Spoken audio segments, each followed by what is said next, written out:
I'm going to be showing you guys the best weapon for every single class in Rune Slayer. We're going to start off with Archer since I'm already an Archer main. I already have the best bow. Now I'm going to pop up the stats of this weapon on the screen. This weapon is called Vermilion. As you can see right here in the stats, I'll zoom in. It's a level 40 bow. It has 13 physical damage, 8 spirit, 38 agility if with my Elder turret rune socketed. Without that, it's minus 12, I believe. So 2% crit chance, 1% speed boost, and the big part about it is the passive. Every single time you hit a critical strike, it will release like a little bit of arrows on them, like a fleet of arrows. You know, like arrow rain like this? It's gonna release like a 1.5 seconds of arrow rain on every single critical.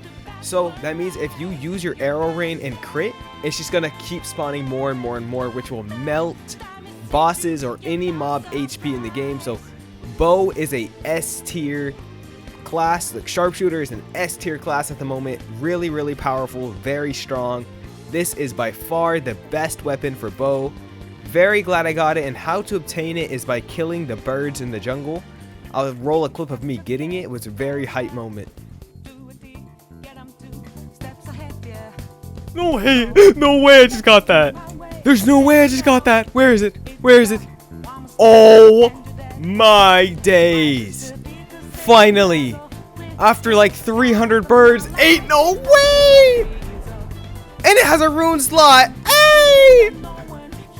Oh, yo! Vermilion! Hey! Oh, it's so good! It's so cool! Oh my god, let's go! I love Rune Slayer! Next class I want to talk about is Warrior. Now Warrior is a little bit different since they do have a much bigger selection of weapons. Now the first weapon I want to talk about is Edgewing, and this is for Berserker. I'm going to go ahead and say Berserker, the best weapon is either Edgewing or Sand Shooter. I'll pop both of those pictures up. Now starting off with Edgewing, it has a flat 16 physical damage it gives you, plus 16 strength, but what makes this really strong is the critical. I'll run a clip of me 1v1ing my friend where he uses the crit a lot. Alright guys, I'm gonna be 1v1ing a Berserker right here. He does have Edgewing. You guys see that crit, so that is the best warrior weapon. I'm gonna do a little 1v1 to showcase it. And we're about to head straight into the fight.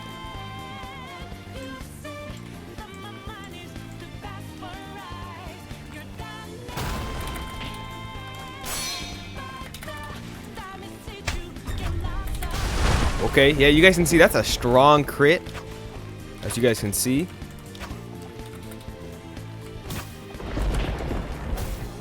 Oh, his M1s are too fast.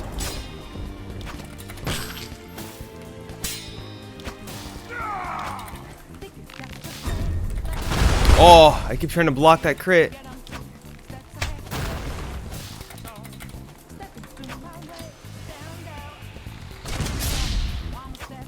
Ain't no way that hit once.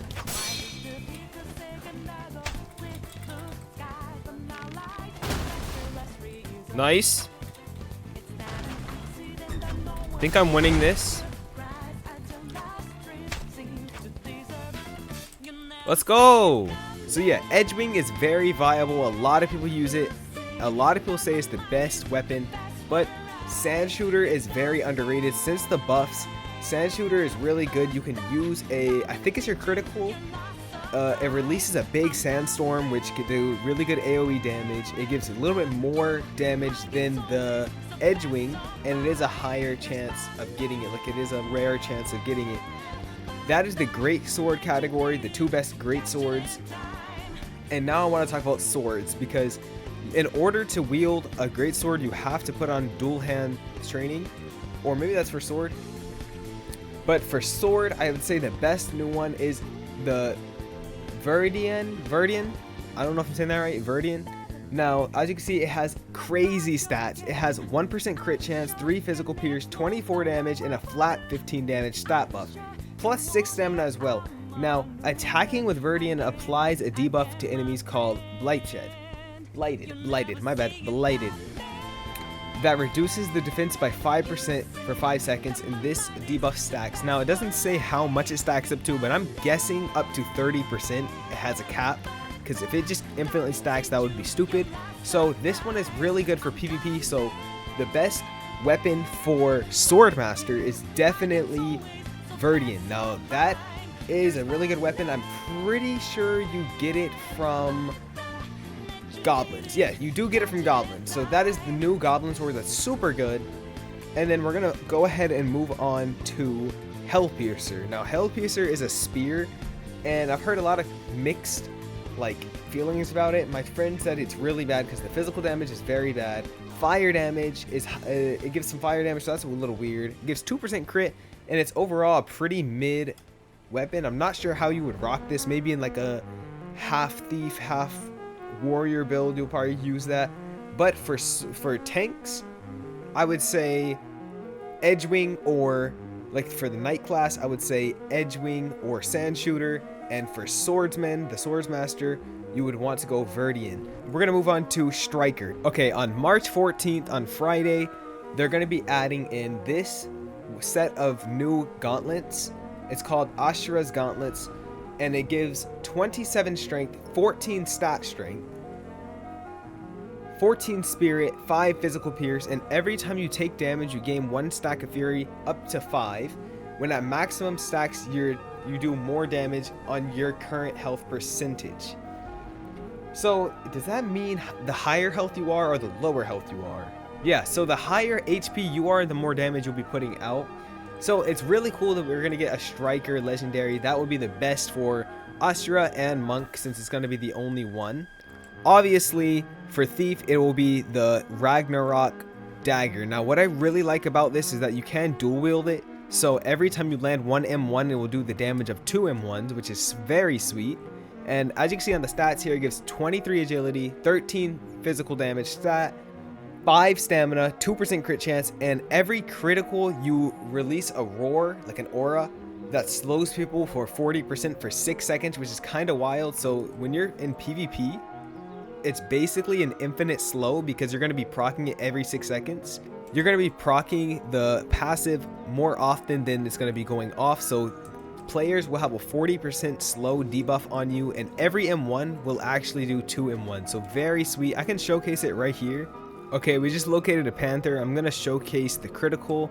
Hopefully I can crit on him. Let's see if it works with ability crits. No, I didn't crit. Now my ninja. There we go. You guys see that? So every 6 seconds, I mean not every 6 seconds, look, every critical you will release that barrage. I'm just going to keep him wanting. Now that is it for Thief. Ragnarok is the best for Assassin and Ninja by far. And dual wielding is pretty dope, so get yourself some Ragnarok before the luck goes off. And now we're going to swap over to a Mage build. Alright, the next classes I want to talk about is Mage class. Now for Warlocks and Priests, the new weapon Armageddon is by far the best staff in the game, with a staggering 34 intellect, 12 physical damage, 8 spirit, 3% magic critical chance, which is really strong. And every time you deal damage with a spell, a burst of hellfire will erupt from the target, which is basically a flame pillar, I'm pretty sure, but it's a little bit buffed than a flame pillar. I'm going to get my friend in the call real quick, because he actually does have an Armageddon, and he will showcase it a little bit for you guys. So this is the Armageddon right here that he's holding. As you can see, it has a bright lantern on top. It looks really, really cool. Now he's going to showcase it on me real quick. Now go ahead and hit me. How do you do it? Is it on M1? Oh, it did it on first proc. Yeah. Yo, wait. So it's an auto proc? Every 6 seconds. Hold up. All right, do it again. That's auto. That's really good. Wow.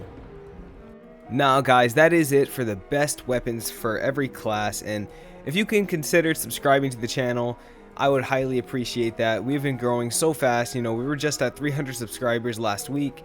We're at a staggering 1.2k, almost 1.3k. So we're trying to push for that 5k milestone.